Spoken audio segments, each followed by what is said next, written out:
বলো, কিছু বলবে? হাই গাইস, দেখো আমরা সব জঙ্গলে মঙ্গল করতে এসেছি।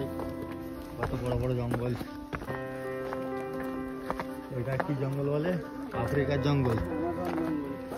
আমাদের জঙ্গল পাশে গেছে, আফ্রিকার জঙ্গল। বড় বড় বাঘ আছে, বাঘ বেরোবে জঙ্গল থেকে। খুব রিস্ক নিয়ে তোমাদের ব্লগ করে দেখাবার জন্য খুব রিস্ক নিয়ে আমরা যাচ্ছি।